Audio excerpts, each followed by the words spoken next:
Boa noite, pessoal.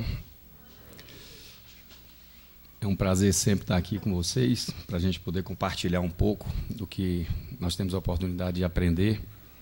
E, recentemente, eu estava lendo alguns artigos a respeito de um físico, Amit Goswami. Não sei se vocês já ouviram falar, mas ele é um dos expoentes mundiais no que diz respeito a essa criação muito recente da ciência, né, que tem tido uma intensidade maior, que é a ponte entre a ciência e a religião, a ciência e a espiritualidade. O Amit Goswami, ele é indiano, radicado nos Estados Unidos, PhD.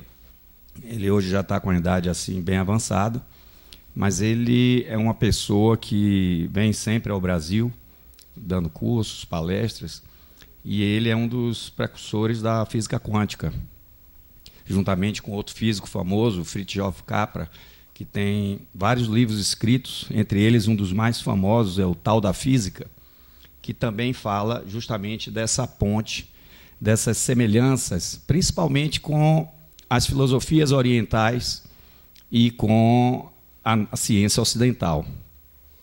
O Fritjof Capra, nesse livro Tal da Física, ele relaciona uma série de equivalências entre o que a ciência, a física tem descoberto recentemente, no final do século passado, e o livro foi escrito, e o Amit Goswami vem relatando, nos dias atuais, os avanços da ciência e a relação que existe entre essa questão da espiritualidade e, eventualmente, até mesmo da religião.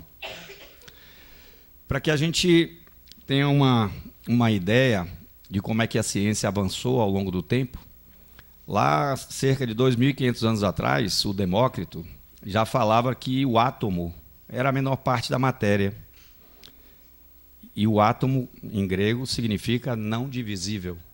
Na época, eles achavam que existia uma partícula e ela seria a menor parte da matéria e não seria mais divisível.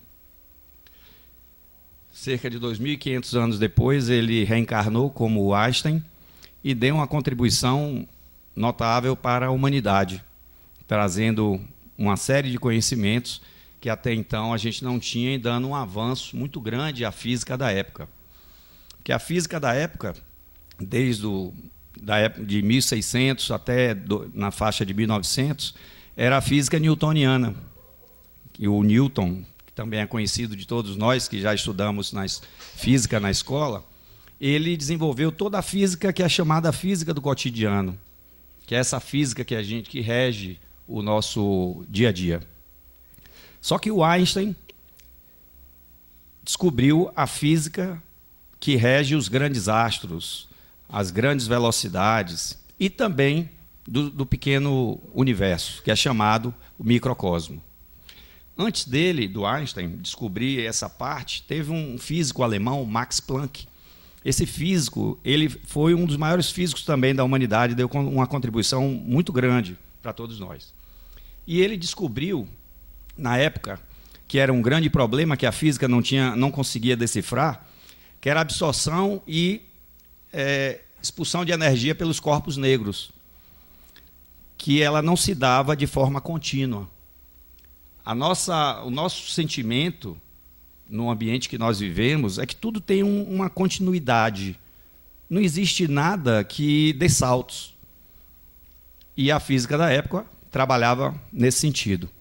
E o Max Planck descobriu que não era bem assim que no microcosmo funcionava. Quando você doa uma certa energia para um corpo quente, um corpo negro, ele absorve a energia, mas não de forma contínua, tipo 1, 2, 3, 4. Ele absorve a energia, quando ela chega a um determinado nível, ele absorve, mas não até lá. Por exemplo, entre 1 e 10, ele só absorve quando chega a 10. Você pode ir até 9 e ele não absorve nada. E quando chega em 10, ele absorve aquele pacote. Aquele quantum de energia. Quantum é uma palavra em latim que significa quantidade. Então, ele descobriu que no microcosmo a energia ela trabalhava em quantidade, em pacotes. diferente do que a gente está acostumado. E isso é uma grande diferença para quem está com aquela visão desse mundo que a gente vive e que não imagina que existem outras realidades. A partir desse momento, um pouco tempo, cerca de 5 anos depois, Einstein evoluiu essa descoberta do Max Planck e ele descobriu que esse quantum de energia, na verdade, era o fóton. Fóton é uma partícula de luz. Essa luz que nós estamos vendo aqui, ela é formada por milhares de fótons. É uma partícula eletromagnética. Cada partícula dessa tem um determinado quantum.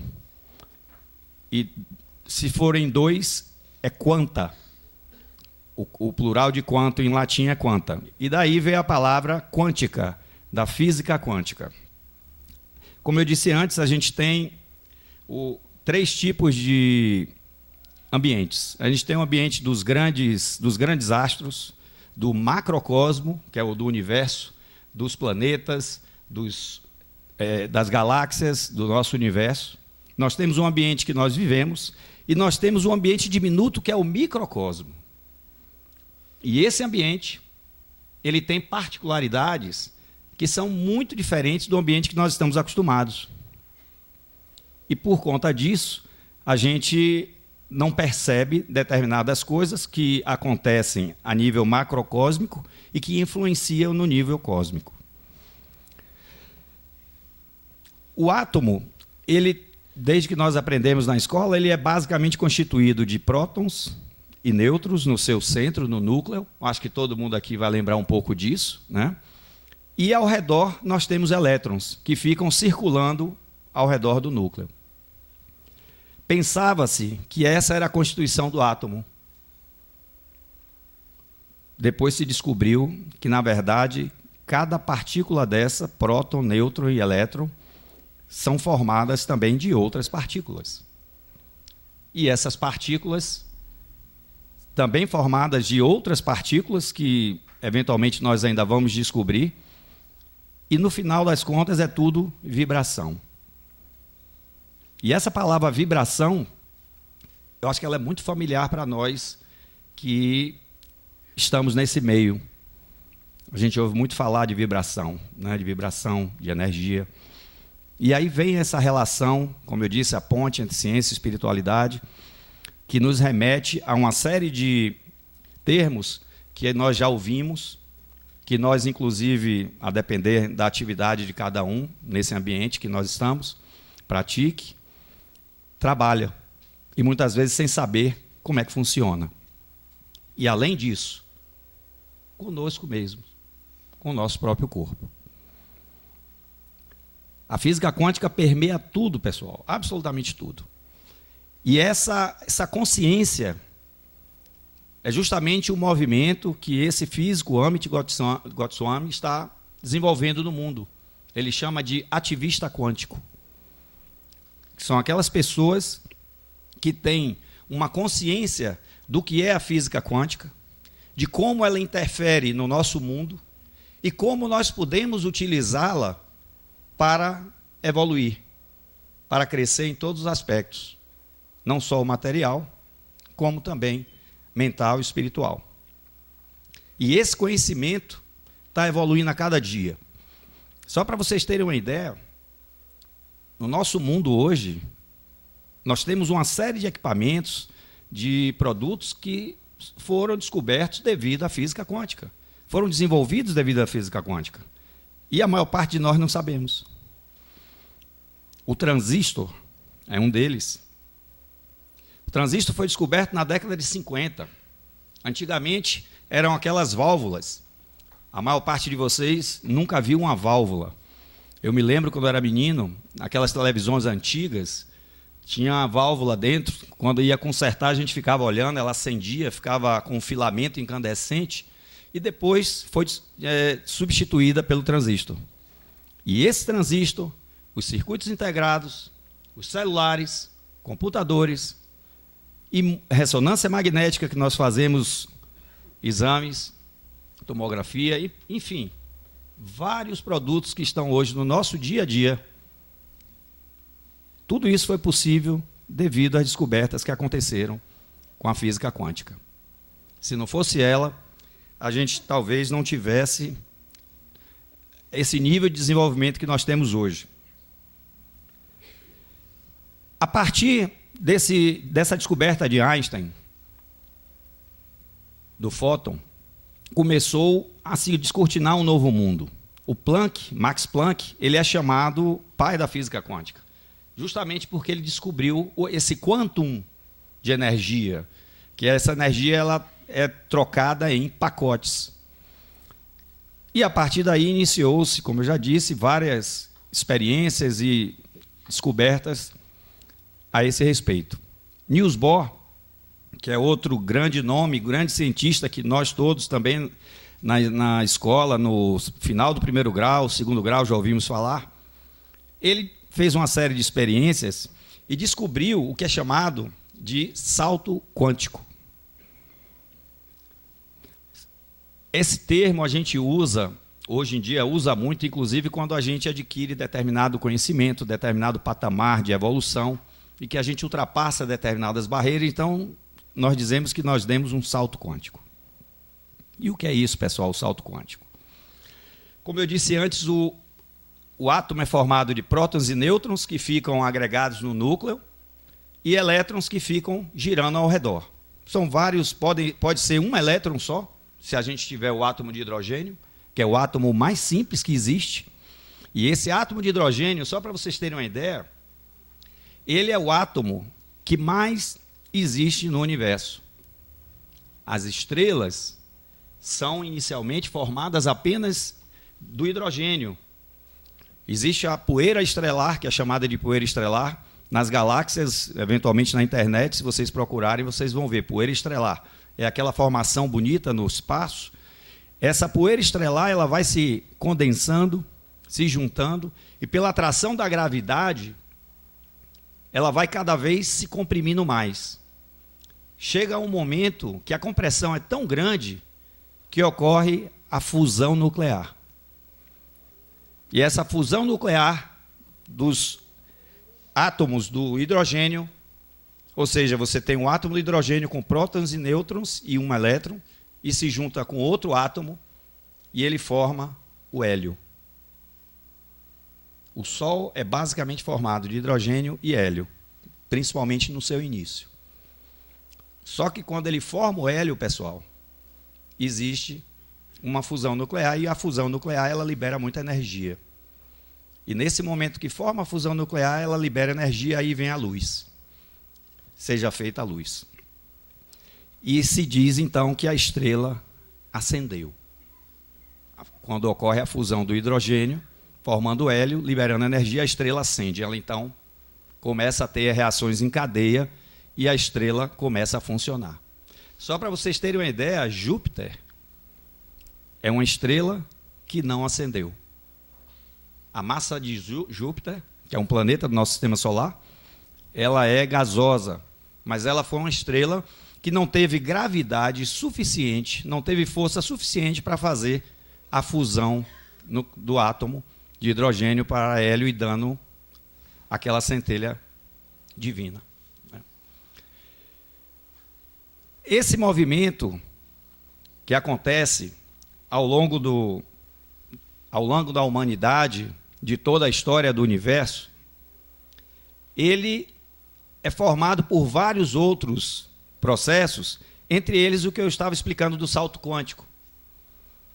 Quando acontece essa explosão de energia, aí ocorre um salto quântico. Um elétron salta de sua camada e vai para uma outra camada ou até mesmo para fora do átomo. Essa mudança de camada entre uma camada e outra, porque o átomo ele tem elétrons em várias camadas. Quando o elétron sai de uma camada para outra, antigamente, se achava que ele simplesmente saía de um ponto e ia para outro ponto mais próximo. Ele saía voando daqui e ia para esse ponto e começava a fazer aquela órbita. Só que o Niels Bohr descobriu que não era assim. Ele descobriu que o elétron que estava nessa camada aqui, quando ele ia para essa camada imediatamente superior, por exemplo, ele precisava de absorver um determinado quantum de energia para ele poder dar esse salto. Só que ele desaparecia desse ponto e aparecia no outro.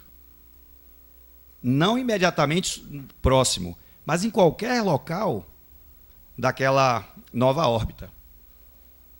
Mas como é que isso pode acontecer? Ele desaparecer de um ponto, aparecer no outro, instantaneamente, sem passagem de tempo, pessoal. Como é que pode acontecer uma situação dessa? No início foi realmente muito complicado o pessoal entender isso. E até hoje não se entende. Existem várias teorias que falam que quando o elétron dá o salto quântico, ele sai dessa nossa dimensão, ele sai desse espaço temporal que a gente tem, porque nós vivemos no espaço-tempo. Nós temos um espaço que é linear, o tempo que é linear, nesse ambiente que nós estamos. Só que, na verdade, o espaço e o tempo não são lineares. Vocês sabiam que o espaço pode se curvar? Que o tempo também pode diminuir? Tudo isso é comprovado pela física. Pra vocês terem uma ideia, a luz, todo mundo acha, e na física a gente estuda que a luz ela segue um caminho reto, né? E ela vai através do espaço. E quando Einstein desenvolveu a teoria da relatividade, que teve a teoria da relatividade e a teoria da relatividade especial, uma das coisas que ele colocou foi justamente a questão da curva do espaço. Mas isso só acontece com uma situação de universo, de sistema solar. Como é que ele ia provar uma coisa dessa? E é bem interessante como ele conseguiu provar isso. Ele simplesmente imaginou um eclipse do Sol. Einstein era um cara muito criativo, entre aspas, né? Porque a gente sabe que a criatividade, o insight, eu pessoalmente acho que é obra dos nossos companheiros que estão ao nosso redor, nos auxiliando dentro daquilo que a gente se propôs a fazer quando a gente veio para cá. E ficam soprando nos nossos ouvidos, no momento certo, da forma adequada, da forma que está programada. E ele era uma pessoa assim que ele ficava viajando, ele se via viajando num jato de luz. Só para vocês terem uma ideia, ele conta isso. Na vida dele foi muito permeada por esse tipo de pensamento. E ele ficou imaginando como ele poderia comprovar essa teoria dele. E um dia ele teve a ideia, se o Sol, na hora que tiver um eclipse do Sol, as estrelas que estiverem atrás do Sol, elas vão se curvar, o raio da estrela sai, está aqui a estrela, o Sol está aqui, o raio da estrela vem para atravessar a Terra, ele tem que passar pelo Sol. Se ela estiver justamente atrás do Sol, nessa posição, ele vai ter que se curvar para próximo do Sol.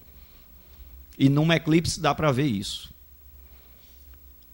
Foram vários anos e várias tentativas frustradas até que ele conseguiu comprovar. E a partir daí a ciência se curvou, a teoria dele, que passou a ser uma prova irrefutável de que o espaço se curva. Isso para a gente, pessoal, não é possível. A gente não consegue pensar numa situação dessa. Eu acho que todos vocês já ouviram falar de buraco negro, né? Buraco negro, em ficção científica, nesses filmes de ficção científica, tem muito. E tenho certeza de uma coisa, filme de ficção científica, todos eles têm uma base teórica muito forte. Eu adoro ver filme de ficção científica, porque a gente aprende muito. E o pouco que a gente sabe, a gente consegue visualizar ali sendo aplicado, ainda que na ficção. E muita coisa que era ficção científica há alguns anos atrás, hoje em dia é realidade. E a física quântica permeia tudo isso. Uma outra situação muito interessante que foi descoberta é a questão da não localidade. O que é não localidade? Nós conhecemos muito bem o que é localidade. por exemplo, da comunicação. Quando a gente estabelece uma comunicação, como é que eu estou fazendo com vocês aqui, o som da minha voz atravessa o ar e chega ao ouvido de vocês. Ao chegar no ouvido, a vibração do som atua no tímpano e internamente é transformada em energia, um sinal e vai para o cérebro. Mas existe toda uma continuidade. E assim outras formas de comunicação, outras formas de transmissão de sinal. Mas a comunicação não local, até então ninguém conhecia. E essa comunicação não local, a gente também, que está nesse meio, apesar de não saber que é uma comunicação não local, mas a gente faz, a gente é instrumento dela no dia a dia, e muitas vezes nós não sabemos. Como é que acontece essa comunicação não local? Foi feita algumas experiências, entre elas, a seguinte experiência. Eles pegaram 2 elétrons, só os elétrons, que é chamado de correlacionados, eles eram elétrons, vamos dizer, gêmeos. Eles tinham comportamentos iguais. E eles tinham o spin, porque o elétron ele gira ao redor dele mesmo. É como a Terra. A Terra tem um movimento de translação ao redor do Sol, que seria equivalente ao movimento de translação do elétron ao núcleo do átomo, e tem o movimento de rotação, que é o movimento de rotação da Terra. O elétron também tem esse movimento. E 2 elétrons correlacionados, os 2 tinham movimentos antagônicos, mas equivalentes. Eles pegaram um elétron desses 2 que eram gêmeos, digamos assim, levaram para um outro local. Quilômetros e quilômetros de distância. E eles interferiram nesse elétron para que ele alterasse a sua órbita ou alterasse o seu spin. Na mesma hora que eles fizeram esse movimento, o outro elétron que estava a quilômetros de distância alterou. Só que aí tem alguns probleminhas que na época não tinha solução. Um deles é a teoria da relatividade de Einstein. Porque uma das teorias de Einstein é de que a maior velocidade que nós conseguimos é a velocidade da luz. Então, um corpo, ou uma comunicação, ou o que quer que seja, não conseguiria viajar ou se transferir de um ponto ao outro se não fosse com o limite da velocidade da luz. Só que nesse exemplo que eu dei agora, esse elétron ele podia estar na Lua. Na hora que você altera o elétron aqui, o outro também se altera. Instantaneamente. Muito mais rápido, ou seja, não existe questão de rápido ou de lento, é na mesma hora. E, teoricamente, isso não seria possível, porque a velocidade da luz é a maior velocidade que poderia ser deslocado um corpo ou um objeto. E esse fenômeno passou a se chamar de não localidade, porque essa comunicação ela não tinha continuidade, ela era descontínua. É uma ação que ela é descontínua. Isso é física quântica. E tem muita coisa ainda, assim como isso, como o salto quântico, para onde vai o elétron, o que é que acontece com ele, que a ciência ainda não respondeu. A gente observa o fenômeno, mas não respondeu. Existe um fenômeno, pessoal, que é um fenômeno que a gente brinca, e que a ciência sabe muito pouco. Vocês sabem qual é? Magnetismo. Quem aqui já não brincou com ímã? No livro dos Espíritos, na parte de conclusão, Allan Kardec, ele fala lá que se as pessoas tivessem ideia do que está por trás daquele brinquedo de ímã e os patinhos na água, que tudo aquilo é a base do funcionamento do universo. E hoje, 150 anos depois, a gente conhece muito pouco. Só para vocês terem uma ideia, essa questão do magnetismo, quando a NASA começou a mandar homens para o espaço, perceberam que eles ficavam doentes, principalmente com relação aos ossos e outros tipos de anomalias. E começou a se fazer estudos para tentar detectar o que estava acontecendo. E um médico cientista descobriu que era a falta da gravidade, ou melhor, perdoe, do magnetismo terrestre. E o que foi que eles fizeram? Pegaram ímãs artificiais, colocaram nas roupas dos astronautas e dentro da nave, para simular um ambiente com o magnetismo terrestre. A partir daí, resolveu-se aquele problema que existia antes. Mas aí vocês vão perguntar, o que é que tem a ver o magnetismo com a nossa saúde? Postei muito, pessoal. Nós nascemos, nos desenvolvemos, toda a Terra foi criada com um campo magnético ao seu redor.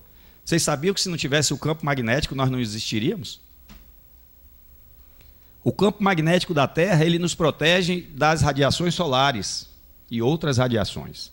Ele tem uma magnitude muito maior do que a da Terra, do lado do espaço. E os raios do Sol são atenuados e não conseguem atingir a Terra com toda aquela força, porque se não existisse ele, não existiria vida. Sem contar que nosso organismo, de todos os seres vivos, necessita desse campo magnético. E esse campo magnético, ele permeia o núcleo do átomo. Ele permeia toda a agregação da matéria. Se não fosse isso, a matéria se desagregava. E aí também tem muito de física quântica. Só que até hoje, a ciência não conhece muito sobre isso. É uma das 4 forças básicas da natureza. E por incrível que pareça, as 4 forças básicas da natureza o homem conhece muito pouco. A primeira delas é a gravidade. A gente sabe o que é a gravidade, sabe os seus fenômenos, os seus efeitos, mas a gente não sabe como funciona. Os discos voadores, esse pessoal que vem aí nos visitar sempre e que a qualquer momento vão aparecer de forma definitiva, para que não surja mais nenhuma dúvida, eles já dominaram essa técnica há muito tempo. A forma como eles voam, as manobras que eles fazem, as velocidades que eles atingem, eles já dominaram essa técnica da gravidade. A própria volitação dos espíritos, ela anula o efeito da gravidade. Para o espírito volitar, ele tem que saber como ele anular o efeito da gravidade para poder voar. E isso tudo, pessoal, acontece a nível microcósmico. Tudo isso está relacionado com física quântica. E essa consciência é que o Amit Goswami está fazendo um trabalho agora a nível mundial para que todos nós possamos desenvolver. Existe uma outra situação que é chamada de não determinismo. Na física clássica, a física newtoniana, a nossa física do dia a dia, tudo é determinado. Se você pega um carro, sai de um carro a 100 km por hora e vai andar 100 km, depois de 1 hora você chega ao seu destino. Isso é determinismo. Você tem condição de saber em meia hora em que ponto da estrada o carro está. Com a física quântica, isso não funciona. Se a gente tem uma sala e solta um elétron lá dentro, você pode instalar contadores Geigers, que são um dispositivo que pode medir a radiação do elétron, em vários pontos da sala. Ora um vai acusar o elétron, ora outro acusa, você não sabe onde é que ele está. E aí ficou sendo chamada a física quântica de não determinística. E aí é que entra uma outra situação que nós também ouvimos falar muito, que é o livre-arbítrio. Em função da nossa decisão, do que nós desejamos fazer, a gente pode alterar o curso do que estava programado.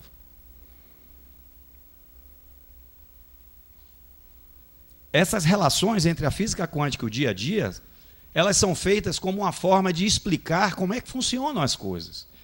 Na nossa biologia, isso acontece muito. Um outro aspecto que tem na biologia, que é o fenômeno da fenda dupla. Esse fenômeno é bem interessante.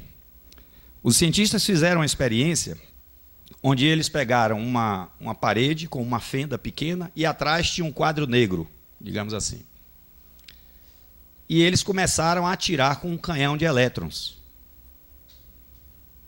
Imagine como se fosse uma metralhadora, né? Você atira com a metralhadora, tem uma fenda, as balas que passam através da metralhadora, elas vão marcar a parede do outro lado, exatamente após aquela fenda.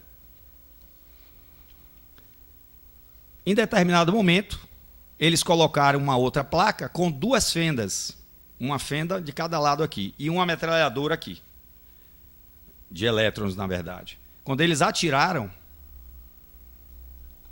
a parede não ficou marcada naqueles dois pontos imediatamente após as fendas. Elas ficaram marcadas em toda a extensão da parede. Aí eles se perguntaram, mas como? Se só tem duas fendas, nós estamos bombardeando com elétrons, eles teriam que estar marcados ao longo da parede. Só naquele ponto que passa, que as fendas dão.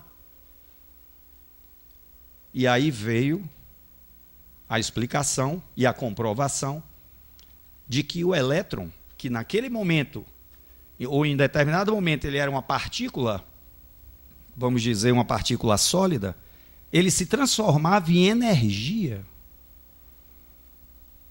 Ele se transformava numa onda eletromagnética, em luz. Ele se transformava numa partícula de luz. Porque a onda eletromagnética, ela tem um comportamento parecido com um lago. Por exemplo, se você tem um lago, você solta uma pedra, o que é que acontece? Você forma aquelas ondas concêntricas, não é isso, pessoal? Acho que todos nós já fizemos essa brincadeirazinha de jogar pedra no lago e a gente vê, na hora que ele bate, aquelas ondas vão concêntricas se afastando. E a onda eletromagnética, a luz, ela tem um comportamento parecido. Então, se ele for luz e passar por essas duas fendas, quando ele passa pelas fendas, ele tem aquelas ondas concêntricas, e no momento que elas se cruzam uma com a outra, ela marca a parede. Só que aí ela pode marcar a parede em toda a sua extensão, e não apenas naquela direção da fenda. E aí os cientistas disseram, mas como? Como é que ora o elétron? Ele é partícula? Ora ele é luz?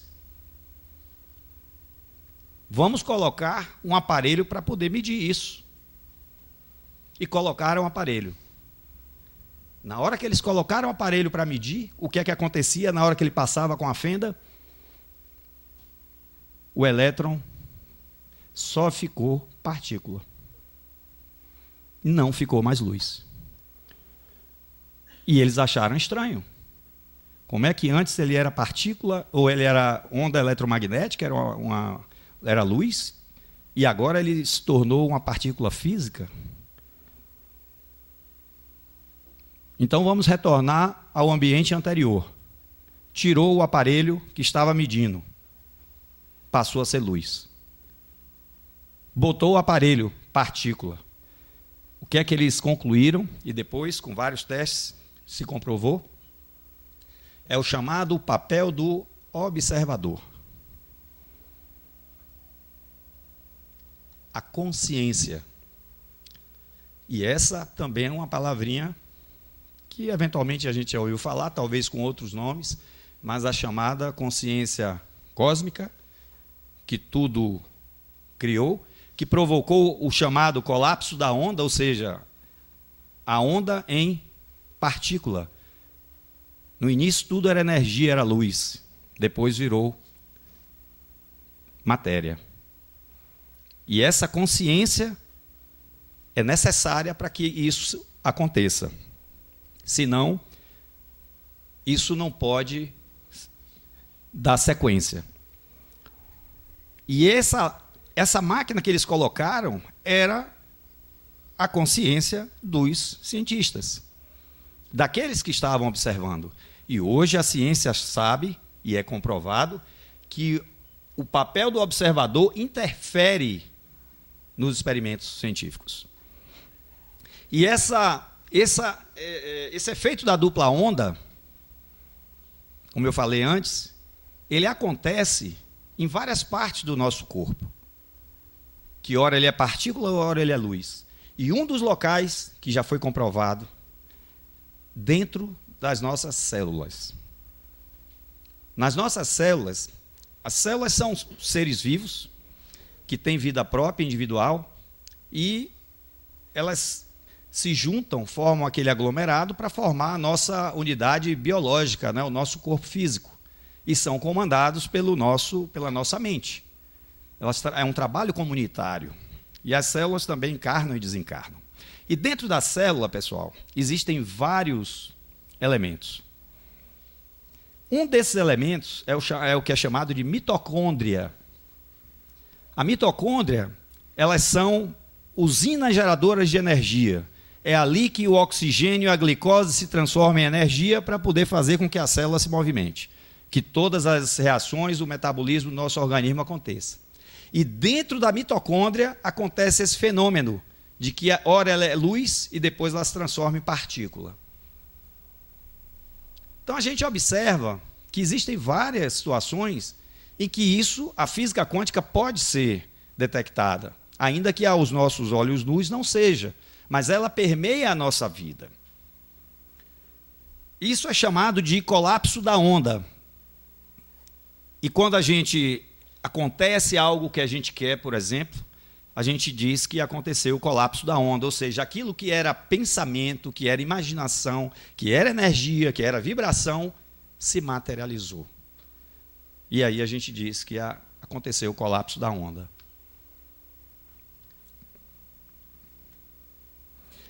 A gente sabe que a matéria ela é formada de quê? A trindade universal, né? Espírito, fluido universal, conseguem formar a matéria. O espírito seria a consciência, o fluido universal seria o elemento, a matéria dispersa, e quando a consciência atua sobre ele, colapsa a onda e aí a matéria se forma. O nosso universo, a nossa dimensão e nas outras dimensões, tudo é formado dessa forma. É a consciência. E isso está tudo de acordo com o que nós lemos nos livros psicografados, com o que André Luiz, Emmanuel e todos os outros falam. Inclusive, nos dias atuais, nos livros mais recentes, eles se referem à física quântica. É chegada a hora, pessoal, da gente se tornar um ativista quântico, da gente entrar nesse universo, começar a compreender isso. O mundo está mudando. Existem muitas situações que estão em curso aí acontecendo. E no nosso trabalho do Centro Espírita, nas comunicações mediúnicas, no passe, pessoal, vocês já pararam para pensar como é que acontece um passe? Como é que um fluido passa de uma pessoa para outra? O que é que está envolvido nessa comunicação? A física quântica explica. Vocês já ouviram falar em termos como cura quântica? Deepak Chopra é um médico indiano, naturalizado, radicado nos Estados Unidos, que também é outro expoente da área médica, que tem dezenas de livros escritos sobre vários assuntos, entre eles com relação a essa questão de curas. Ele tem um livro que se chama Cura Quântica. O Amit Goswami escreveu um outro livro que se chama Médico Quântico, que tratam de assuntos relacionados a essa questão que a gente está aqui falando. No nosso dia a dia, na nossa vida, na nossa mente, no nosso corpo. Nós fazemos isso direto. Vocês sabem que todos nós temos vários corpos. O mental é um deles. Existe um outro aspecto que é chamado de causação ascendente ou descendente. Esse é interessante. A física tradicional, materialista, ela diz o seguinte, que o homem, né, o embrião se desenvolve, forma todos os órgãos, forma o corpo completo e depois aparece a mente. É a mesma coisa da gente dizer que o computador vai desenvolver um programa, um software. E todos vocês que têm computador em casa, vocês sabem que o computador é o hardware e o software é um outro elemento.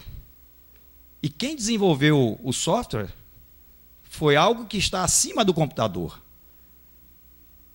Da mesma forma que quem desenvolve a mente ou o espírito é algo que está acima dela. É impossível você ter um ser que cria outro ser superior a partir dele mesmo. Isso é impossível. Mas a física materialista tem essa concepção, que a nossa mente está localizada no cérebro físico, e aí a gente entra num paradoxo. Porque a física quântica, como eu disse há pouco, para que haja o colapso da onda, que a energia se transforme em matéria, para que a onda luminosa se transforme em elétron, é preciso que haja o papel do observador, da consciência. Não foi isso que a gente falou aqui agora? Como é que vai se desenvolver todo o corpo humano e depois vai se formar a mente se ela não existisse antes?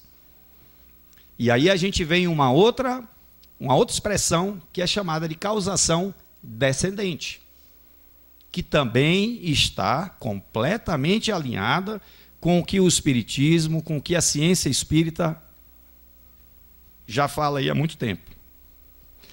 Não sei se vocês já ouviram falar de Hernani Guimarães. Foi um grande cientista que hoje está trabalhando do outro lado, que deixou livros notáveis com a gente e que falava do MOB, Modelo Organizador Biológico. O que é o MOB? É justamente a causação descendente atuando, pessoal. Olha a física quântica e a nossa vida aí mais uma vez. Quando o embrião é formado, ou melhor, quando a concepção acontece, nós temos exatamente o quê? Uma única célula. Uma única célula. Quando o espermatozoide encontra o óvulo. E só dizendo de passagem, o espermatozoide que encontra o óvulo não é aquele que ganha a corrida, hein? Como a gente aprende nas escolas. Isso não existe. O espermatozoide que encontra o óvulo é aquele que está melhor preparado para atender aquele planejamento reencarnatório. Esse sim vai encontrar, ainda que ele não seja o mais rápido. Voltando, quando ele encontra o óvulo, a gente tem uma única célula. Agora eu pergunto, como é que de uma única célula a gente vai fazer todas as outras? Do coração, do fígado, dos rins, do cérebro, do intestino, dos ossos, da pele, dos olhos. Como é que isso acontece, pessoal? Vocês já pararam para se perguntar isso?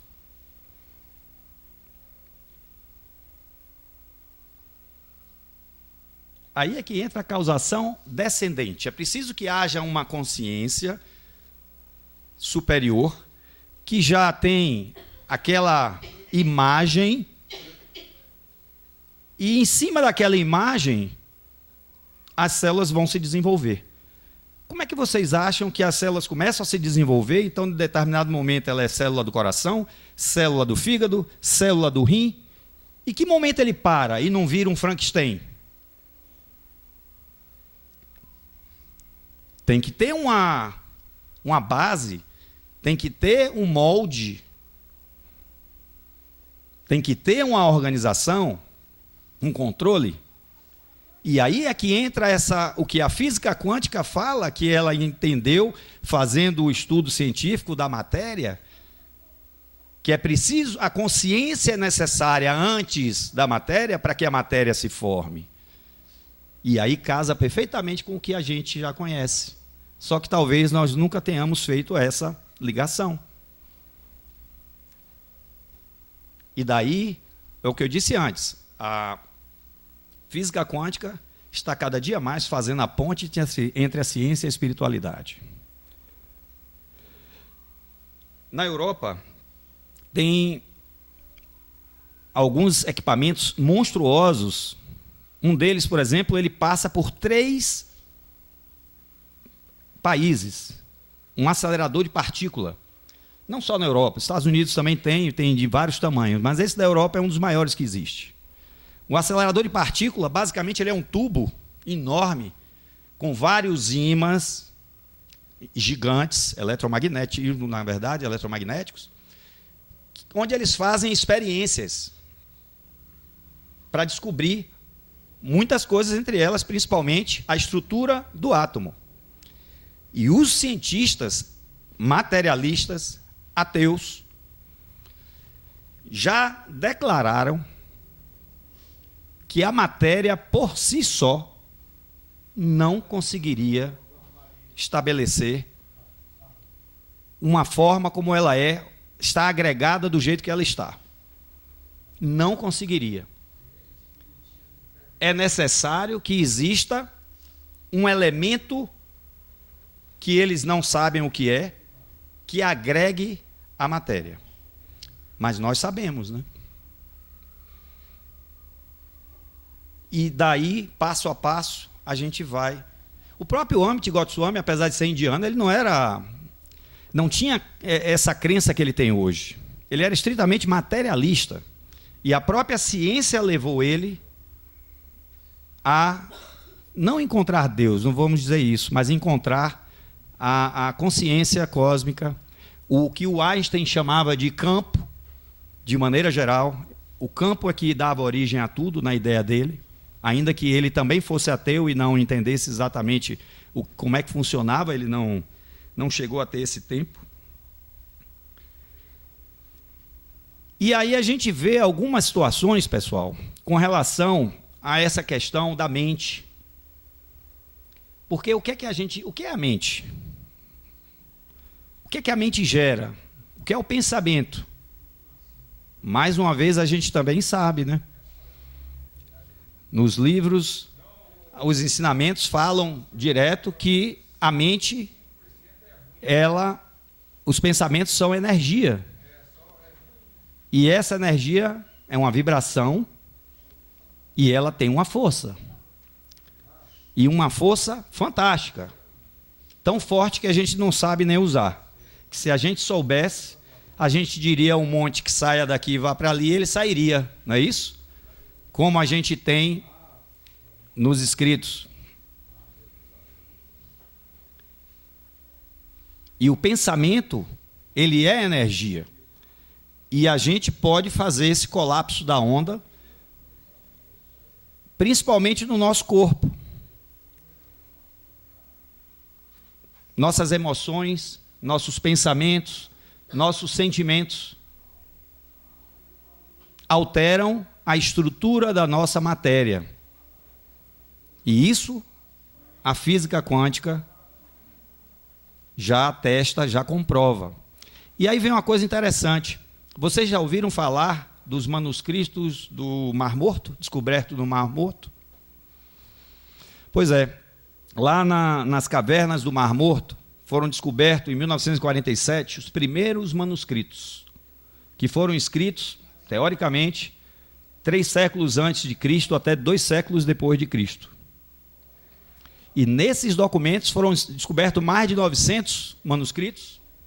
Cerca de 200 deles falam estritamente sobre a questão da Bíblia. Muitos deles trazendo informações contraditórias e uma série de informações interessantes e que, na época, trouxeram um abalo nesse meio religioso. E um desses ensinamentos, que é o ensinamento desses manuscritos, que é o Código de Isaías, ele fala que tudo que é possível acontecer já aconteceu. Basta que a gente acesse aquilo para que ele se torne realidade. Uma das teorias é que o tempo, ele não é linear como a gente pensa, ele é vertical. Passado, presente e futuro estão acontecendo ao mesmo tempo. Se a gente parar para pensar, quem já teve déjà vu, que em determinadas situações a gente vê e se lembra que já tinha visto aquilo em algum momento. Como é que a gente pode ter visto aquilo se ainda não aconteceu? Mas se o tempo realmente for, né, passado, presente e futuro, de alguma forma você pode transitar nesse aspecto aqui do tempo, né? Mas voltando ao Isaías, o Isaías fala no seu código que basta que a gente acesse. Só que é preciso que a gente esteja completamente alinhado nos nossos pensamentos, sentimentos e emoções. Está lá escrito há mais de 2000 anos atrás. E quando a gente vem agora, ele casa exatamente com o que a ciência está descobrindo. E isso é pouco, porque a física quântica ela está apenas colocando a teoria, as fórmulas em cima do que a Ayurveda, a filosofia chinesa já disse e pratica há mais de 5.000 anos. Né? Mas o Isaías é bem claro com relação a isso. E a gente sabe que para que a gente possa acessar isso que já está pronto, porque são várias, como a física quântica diz, possibilidades, estão todas prontas aí, basta que a gente saiba acessar. E aí vem uma coisa também interessante, quando eu estava estudando isso, eu me lembrei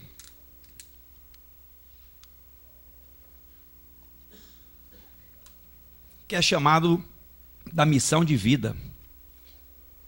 Não sei se vocês já ouviram falar, mas se fala que quando a gente sabe qual é a nossa missão de vida e a gente está alinhado com a nossa missão de vida, tudo acontece facilmente. Não é isso, pessoal? Olha aí o que a gente estava falando antes.